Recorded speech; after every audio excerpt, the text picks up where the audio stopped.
Welcome to Risk Unfiltered. After about 3 years in the waiting, trying to get you here, it's nice to know that you actually made a little time for us. So why don't you tell us a little bit more about your background, how you got into this food safety line of business, and what exactly is a food safety professional or food safety specialist? So, Mr. Hackshaw, thanks for having me. And yes, nothing happens before it's time, right? So I'm glad to be here this afternoon. Okay, right, great. On your program. Well, I have been here at the University of the West Indies. I had a choice, decided to do postgraduate studies. And there was a choice between two programs, environmental engineering or food science and technology. And at that point in time, I could not make up my mind. So I decided to see, why not? Let me just apply for both. And grad studies had called and said, Miss Marcelle, you need to make a choice. So I decided to go with food science and technology because I said, hey, environment, oil and gas, and that field, those things are finite and people will need food, right? So why not go into that field and explore? Right? Because my first degree is chemistry. So I was more into the food technology aspect of it, looking at food chemistry, mixing, matching, seeing, there's always a method to the madness. So I always wanted to know, besides culinary arts, how food works. Food as what we consume, what we eat, what we drink, how does it work and how does it play together? How does it come together as a science, right? So I enrolled in the program. And that was many moons ago. I'm not going to tell you how long ago. I will give out my age because so far I look, I don't look like I'm a day over 30 or even 25, right? I ended up in that program and I was mentored by one of my lecturers who passed, Dr. Bacastillo, into food, looking at quality assurance, food microbiology, food chemistry, food process engineering. And I got a great appreciation for what we call food and what people take for granted, the wonders of food and what food can actually do to the body and how marvelous it is. So I have been in the field for over, let's say 15 years. I have been in the field, food science and technology. I dabbled heavily in food chemistry, into product research and development. And moving on, I decided to go into auditing food safety management systems. So I am a certified HACCP auditor. I am a lead ISO 9001 auditor. And I have, as I said, a master's in food science and technology. And I decided to go into that auditing aspect because I do not believe most food industries in Trinidad and Tobago understand what it takes to enter into certain markets and what is required, right? They look at okay, whatever flies with our local regulations, as that is it. But in order to tap into the regional markets and to the international markets, they realized that they had to comply with certain standards and certain regulations. And I started to do some freelance work as a consultant with some food manufacturers in basically getting them up to speed and getting them certified and qualified according to particular standards. So yes, Ken, over 15 years in the field, I am heavily into auditing management systems, heavily into policy. I was quite instrumental in the development of the Trinidad and Tobago National Food Safety Policy. And I am one person on that team in order to basically creating a food safety culture in Trinidad and Tobago. Very interesting. So I go back to that, that very correct and apropos statement that you made, nothing happens before it's time. So oftentimes when I have these Risks Unfiltered podcasts, these interviews, something jumps out at me and I'll say to myself, this person could probably fill a certain gap. And it has happened a couple of times. For a matter of fact, we did a session with someone in the a water utility specialist. And I was so impressed that She's actually part of our team. So I'm saying that to contextualize the following. We have been engaged by a major health organization to train and deploy enterprise risk management into their space. And we'll do a sidebar on this, but most, how should I frame this? So I have a colleague that is involved in biosecurity. I have a colleague that is involved with water utility. Yeah. And so now I'm speaking with someone, not yet a colleague per se, but who knows, that that is in the food security business. So let's push the envelope. If I were to ask you, connect the dots, and how can you as a food safety specialist professional, someone who does food safety management, is there a link between, say, biosecurity, water safety, and what you do? Yes, Mr. Hackshaw, as you said, food, you spoke about food security, right? And even though there are 4 pillars of food security, food safety can actually fall into one of those pillars, you know, the access, ensuring food is safe for all, etc. With respect to water management, I don't think people understand the role of water in food safety, right? Simple things as good manufacturing practices, good agricultural practices. Right. We need water. You have to ensure that the water is coming from a potable supply. Because as I said, garbage in, garbage out. There is no way that you can use unsafe water and expect to have, if you have no kill treatment in your processing step, expect to have an end product that is safe to eat.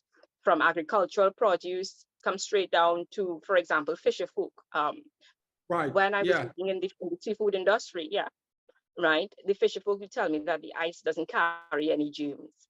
And I had to explain to them that if you use contaminated water, to make your ice, when the ice starts to melt, and if your fish has some sort of bruising or wounds from the process you used to capture it, obviously it's going to seep in. The bacteria just needs an entry point, you know, and obviously you're going to have a contaminated end product.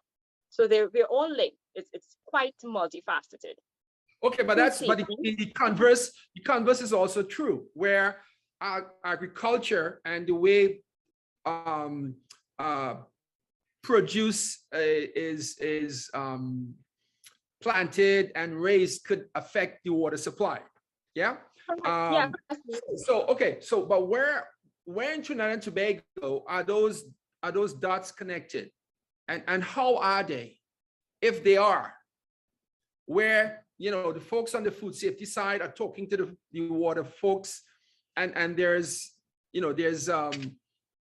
agreement or there's concurrence with what ought to be best practice, so that either both sides are protected. Are those conversations being had? Yes, Mr. Hackshaw, those conversations are being had. Please call me Ken. Call me Ken. Yeah. So Ken, yes. I'm part of the National Food Safety Coordinating Committee, right? It's a multi-agency committee where we have, we're looking at a coordinated approach to food safety. We're looking at all stages of the value chain. So members of that committee, you have members from WASA, you have NAMDEFCO, right? NAMDEFCO will deal with the good manufacturing practices. You have the TTBS. TTBS deals with NAMDEFCO deals with good agricultural practices. TTBS they have a standard for good manufacturing practices. The end goal is to ensure that all players understand their role and how each stage affects each other, right? So if you have a plant, if you decide to construct your plant next to, for example, wastewater landfill, obviously you're going to have some problems here because you're going to have leaching.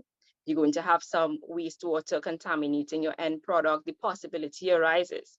So we are looking at promoting good agricultural practices, having the farmers as the stakeholders, the major stakeholders, understand, for example, the use of pesticides and pesticide residues and what it does to the soil. I'm seeing a lot of persons in Trinidad and Tobago, they are claiming that their produce is organic, right? Because they don't use any pesticides or they don't use any fungicides, etc. But there is no law, our regulations is not define organic. Right. So, but Carla, that's what, so I was going to get into, okay, you guys are having conversations, you're having these meetings, but how are those things, what's the efficacy around the deployment or the policing to ensure that those best practices, that those folks you just called, that those conversations turn into something tangible and real? So conversations and planning are great. But it's the doing that counts. And so the little that I know about food production and water, the entire utility landscape, you know, I am not comforted by the fact that we are, or Trinidad and Tobago is, or maybe even by extension the Caribbean, is that proactive in managing the risks to say foodborne diseases, waterborne diseases, or working jointly to protect the population. Good conversation. And to your point, no legislation that will, you know, that will inform a best practice. So what is the next step? So you're part of the team, you guys are having conversation, but how comfortable should the public feel that you guys, you and the other team members are doing all that is required to protect the eating public? Well, let me just stick up in, right? With respect to legislation, there's no legislation as it relates to organic foods, right? But food safety is guided by two legislations in Trinidad and Tobago. You have the Public Health Ordinance, and then you have the Food and Drugs Act. So the Public Health Ordinance will deal with your street foods and whatnot, and the Food and Drugs Act will deal with anything that is processed and packaged, right? We have a new standard that's coming up now, which is the Trinidad and Tobago National Good Agricultural Practices Standards, that will deal with the food safety on the farm, whether it be a agricultural farm, a livestock farm. So we have our officers. That's the kind of legislation at the initiation stage, at the growing stage. So that is being contemplated, but it's not yet in place. Cabinet actually approved the GAP standard last month, and we are working with NAMDEFCO and their field officers for their farm monitoring certification program in order to get that compliance from the farmers, right? We have the public health inspectors. They are actually enforcing their part of the legislation in ensuring that the outlets that sell food and prepare food are doing best practice. And then you have the Chemistry, Food and Drugs Division that ensures that whatever comes to the shelf here in Trinidad and Tobago is compliant with our laws. For example, labeling laws. Sometimes you go into supermarkets and you actually see some things get slipped through the cracks. I'm going to be honest with you. You go to supermarkets and you see some products that is not in our native language, which is English, right? And there's no way that should have been on the shelf, right? So we actually have beefed up our enforcement, our surveillance. We have joint surveillance going on with the regulatory agencies, the Food and Drugs, the Public Health. We have joint surveillance in order to basically capture these people who slip through the cracks. So we are working, Ken, the thing about it, I mean, you know, Rome was not built in a day, and we're actually trying to, culture is very hard to change in Trinidad and Tobago. People don't want to feel uncomfortable, right? But the right thing is the right thing. So if you we have this cadre of professionals who are actually trying to get the right things done. Okay. So I know Rome wasn't built in a day, and as I share my experiences, or whether we are training or we are doing intervention in a private or public institution, the unfortunate side of Rome wasn't built in a day is that there's a potential for a life loss, for reputation, or some sort of financial impact, which is the only end result of a risk eventuating, right? Injury, financial or reputational. Okay, so I am now very much edified around what is happening behind the scenes, and propose legislation around the production or the farming of production of farm products, right? Correct. Good. So what's your role as a food safety professional? What's your role in all of what we just discussed? So someone like you will be involved in exactly what? Getting all the pieces to work together like a well-oiled machine, Okay. right? Okay. The problem we've had here locally is we operate in silos, right? It's no secret. Sure. Yeah. Right? Yeah. Hand does not know what the left hand is doing. There's a lot of turf. This is my job. This is my motto is It's territorial. Yeah, it's very territorial. My motto is I really don't business who gets it done once it gets done, right? And we have to look at the greater good and stop thinking like that. But as I said, it's culture. That is how it has been for the past couple of years or umpteen years, as long as I know. And our team and my team, we are trying now to bring things together, to break down those particular barriers. And everyone, it has to be a coordinated approach. That's the only way we can get things done. How long? Right? How long do you think it will take to get to that nirvana, that endpoint, where folks are singing from the same hymn book? Because as that happens, bad things are happening on the agricultural side, on the food safety side. So how long do you think? 2 years, 3 years, a decade? I'll give it about 5 years. I'll give it about 5 years, Ken. I mean, the work has restarted with respect to legislation. It's, as I said, it's the implementation, which is the hardest part, but we're working out the kinks. Because as I said, once you make people uncomfortable, you have an issue there. Yeah, but you know, if we were to bring in the COVID-19 experience and use a term called constructive disruption, it's difficult for me now, though it's real, to accept the fact that decision makers or leaders are still thinking and behaving, and they are, not just in your space, in finance, in insurance, in manufacturing as well, with this siloed approach. You know, let me protect my side, let me fix my stuff, and buyer beware elsewhere. And until the people risk element of any institution is fixed, then the process, the methodologies, the technology will fail. But we'll get to that. How does Trinidad and Tobago compare with the other Caribbean nations with respect to what we're talking about? Are we way beyond? Well, is Trinidad way behind the curve? Which of the islands, if you have to emulate a territory, an island, or a country that has gotten this right, which country, island would that be that you may be aware of? So far, I have my eyes on Bahamas. Bahamas has a pretty good food safety agency.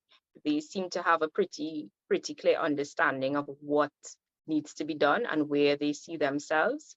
And I'm not with respect to Caribbean, but with respect to Latin America, Belize has it going on. Belize also is top of the water utility folks in the area as well. So they must be doing about a few conversations with the folks in Belize, and even Bahamas, but from a disaster risk perspective. And so what is it about the culture of Trinidad and Tobago, the people, that you think, and we could hypothesize now because we aren't psychologists, though I play one on TV. Why do you think they don't get it? Why do you think our decision makers, and I'm going to use the word leaders because they are the decision makers, are mucking around with getting things like this correct? Because I don't think they understand food safety. safety. They don't understand, because we have a data of knowledge or information, I should say, with respect to foodborne illnesses in Trinidad and Tobago. Most persons, right? Most persons, they do not report to their healthcare professionals when they have gotten sick from eating or drinking something that has been contaminated. The average Trinidadian is going to blame it on the pepper, right? I have seen it, the seasoning. I have seen it, yeah. You know, they say, oh, that didn't agree with me, you know, but they're not thinking most it's more than times. that. Yeah. It could be more than that. So they do not report it. And if you don't report it and you don't have that hard data, that facts, no one is going to take it seriously, right? Because, okay, nobody could give me the cost of the burden of foodborne illnesses, right? No one can actually quantify how much it is costing our healthcare professionals or health in our public health system to treat foodborne illnesses, right? People think it's okay, we just vomit and diarrhea, but there are some foodborne illnesses, some bacteria, some viruses that can actually cause, for example, abortions in women, right? Spontaneous miscarriages. And when you see high maternal rates and you wonder, you know, maybe it's the institution, maybe the person could have been affected with listeriosis or something of that sort. So as I said, there's not much information, there's not much data for people to make an informed decision and to actually give the attention to that. And in any food safety risk, operational risks, disaster risk, and my colleague Neville Winters on the line, and I have a disaster risk question for you coming up. But data mining, data capture is not something that our institutions are known for. And of course, there are exceptions.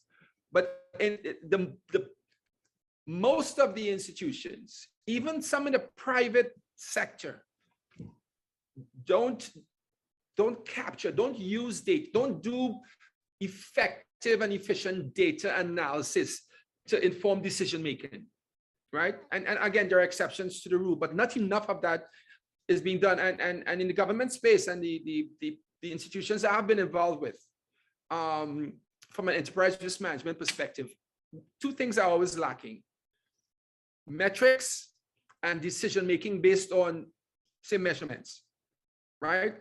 Or enough data. So to the point you're making, the little research that I did that speaks to food safety risk as being chemical or biological. And I think there's one or two other physical, yeah. Yeah, physical and what's the next one? And that's a test question. Chemical, biological, physical. And allergenic. Yes. Okay, good. See, I tend to practice well.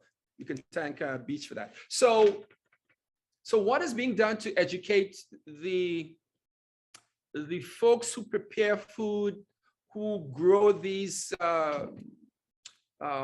the vegetables and other provisions that the public consume? What is out there?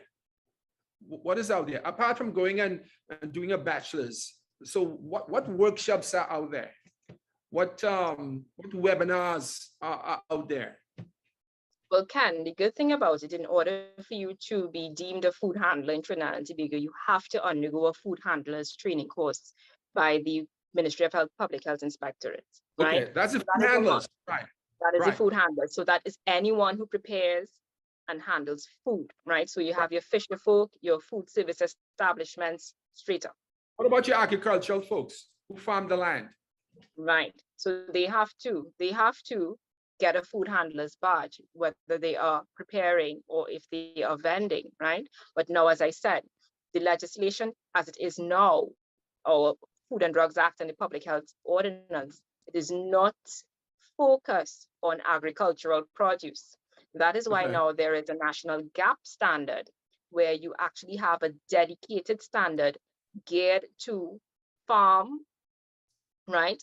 Farm practices on the farm, whether, as I said, it's an agricultural farm, a livestock farm, poultry farm, geared to them so they can understand the inherent hazards at their farm, right? Whether it's biological, chemical, physical, and what effects that hazard can have on the end product. So that is Okay. what is happening now. A lot of training. It's a lot of, I believe it's a lot of consumer education, public information, awareness rise that needs to happen for people to be able to understand the current practices that they do and the effect that they have on food safety. Yeah. But you did say it's gonna take about 5 years to get to the end result. You believe that's gonna be optimal. Yeah. Yes. In the meantime, it's buyer beware for the most part. It's buyer beware. So we have to do our part in educating the consumer, right? Because I don't think the consumer understands the power that they particularly have. I mean, I have seen that. Yeah, but let's push the envelope a little bit with that, because if I go to the market, well, the supermarket, and I want to buy some, some vegetables. I mean, I don't know if it was, grown in a flooded patch where the sewage tanks were uploaded. There's just nothing there that tells me as a purchaser that these were contaminated at some point in time. So how do the supermarkets ensure that they aren't buying from producers or agricultural folks, contaminated products that they then sell onto the wider population? I mean, where is that check and balance, if there is one? Outside of the legislation, is there anything? Well, most supermarkets, I should say the larger chain supermarkets, they have internal controls where they do basically supplier audits. So in order to sell at their supermarket, they would visit your farm. And sometimes, I should say, or even most of the times, they will try to take farmers who are certified from, for example, NAMDEFCO's farm certification and monitoring program, where NAMDEFCO has their field officers going to their farm to ensure that that particular farmer is practicing good agricultural practices, right? Sometimes you can actually see some of the supermarkets or even some entities will vouch for a particular farmer to get into a particular market, right? Yeah. Because of that person's standard and how they interact with their farm and their produce, etc. So I know for a fact they have the internal controls, but it's not law. Right. Okay. So if you were to advise me, someone who's not always in Trinidad and Tobago, if I'm to go buy some green vegetables, leafy vegetables, is it more advisable that I go to one of the more prominent supermarkets as opposed to stopping at the side of the road where folks are selling these things and purchase those things? If you were to offer some advice, what would that advice be? I would advise you go to one of the farmers markets. I'm going to do a shameless plug here, Ken, right? NAMDEFCO has farmers markets all around Trinidad and Tobago, right? And the farmers, in order to sell at the farmers markets, you have to be part of their farm monitoring and certification program. Whereas I said, you have extension officers, NAMDEFCO field officers coming into your farm and ensuring that you are practicing good agricultural practices. So I don't advise. And so folks like my good self, where are those NAMDEFCO? Is that like a market thingy that you go to? It's a farmers market. So they have pop-ups every week. There are about 7 farmers markets throughout Trinidad and Tobago. So the Ministry of Agriculture, on the grounds of the Ministry of Agriculture in Chaguanas, they have these things every Saturday. Would that be considered a farmers market? That is NAMDEFCO's farmers market, correct. That's the central location. You're correct, Ken. Yeah. Oh. Right. So that's one way you can guarantee, because I think people need to connect with their farmer, connect with the producer, because you learn a lot. Sometimes they speak to you and they tell you, okay, we just grew this is what I used, etc., etc. There's that. When you go to a large chain supermarket, you just pick up something that has been packaged and produced, and there is no appreciation, I believe, for the farmer and for the person who has grown this product. Right, but it's a lot safer buying it from the supermarket than from, these guys the side of the road. But Ken, honestly, anything is safer when you're not buying it at the side of the road. I can tell you that. Okay. All right. Well, I'm so warned. Where is let's use some risk terms. Where is if I ask or speak to business continuity for specifically for farmers. So you reference Bahamas. A couple of years ago, Bahamas was devastated, right? And it's happening because of climate change globally, where farmlands are either by way of drought or flooding. What is being put in place in Trinidad and Tobago to ensure that there's a continuous, or will be a continuous, supply of foodstuff or agricultural products? We could use the example of massive flooding, which is going to be the norm, or is the norm now. Yeah. Is anything being done to ensure the continuity of businesses in the agricultural space, either by way of insurance or guidance from folks like yourself? Well, Ken, I can't let the cat out of the bag with respect to that, but This I'm going to tell you. Yes, Okay. I'm going to tell you that they're looking into it, and they are partnering with some technical cooperation agencies in looking at that whole aspect of insurance for farmers and fishing folk, etc. I usually, as some of my colleagues know, ask questions. The answer I already know. So yeah, okay. I am still uncomfortable, not just with the agricultural space, but the water utility. And given the conversation, so that you may not know this, so the Caribbean Risk Management Academy has partnered with the Biosecurity Department of the University of Cave Hill, and we have jointly developed a workshop around the convergence of enterprise risk management with biosecurity. And so everything is about, you have food safety risks. And so one could ask, okay, so what are some of the controls to mitigate those various risks? How effective are those controls? Yeah. And so if we're talking about decision makers and leaders, well, what is being done to change the thinking or the psychology around the management of risks as it pertains to leaders and folks like you? So and by way of this conversation, it would seem to me that we or the folks in Trinidad and Tobago, or the institutions in Trinidad and Tobago, have some ways to go. Is that a good summation of the conversation we have had?